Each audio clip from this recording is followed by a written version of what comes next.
Now, Dr. Burke, your research shows that if all of the United States had been fluoridated, that would mean about 70,000 extra deaths because of cancer per annum. Those are remarkable, impressive, and in fact rather disquieting figures. Could you shortly describe your research in this field and what results did you get from it? Yes. The 70,000, of course, would represent 1/5 of all the cancer deaths in the United States, twice as many from breast cancer in women, and twice as many as from lung cancer in man.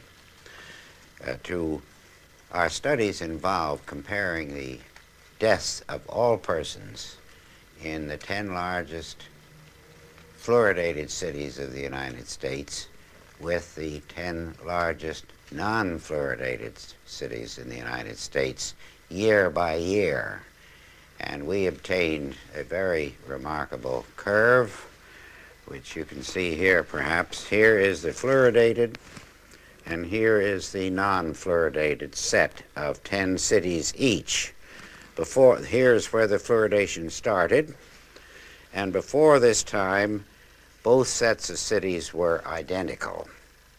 But no sooner had fluoridation started than this curve began to go up, the deaths began to increase, so that this effect occurs very promptly within 1, 2, or 5 years. Now this, sir, is conclusive evidence that fluor kills because of cancer.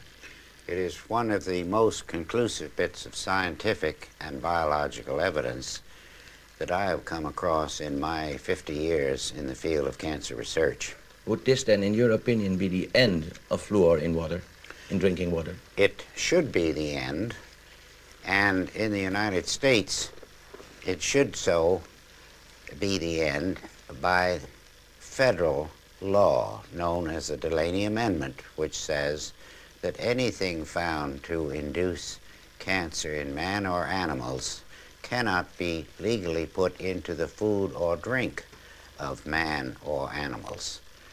And so, and this is all less than 1 year old, so that it entirely changes any previous ideas of fluoridation that anyone may have had, because this is the first real indication of an important effect. Now, in this country, of course, the state of the dental state of the Union, the way people's teeth look, is incredible indeed. Would you say that stopping fluor had other effects than increasing the dental problems in this country? Well, I would rather look at it that it would certainly help the cancer death situation in this country, which I'm sure most people would agree is far more important than a temporary benefit to teeth in adolescent children. Now this, you see, amounts to public murder on a grand scale.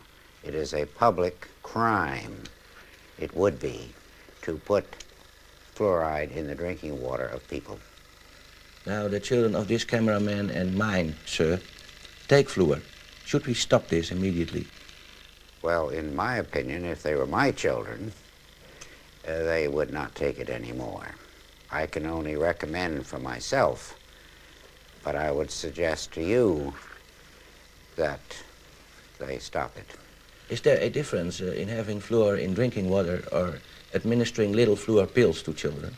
Well, of course, the little fluor pills are a much smaller proposition than drinking gallons of water per day or per week, as well as taking a bath in it and washing your automobile in it and watering your lawns. That's a very massive thing compared to brushing teeth with fluoridated toothpaste. But our work is immediately concerned with drinking water. What happens to toothpaste, I'm quite willing to let the future studies go into that in more detail. There is, of course, you talk about murder, sir, an ethical aspect to all this, a law aspect, an aspect of people's inhumanity to people. What is your idea about how should this be implemented in our society? the ethical aspects of administering poison, as it were, to people? Well, I think this aspect, this murder aspect, clearly indicates a very strong unethical aspect to forcing people to kill themselves.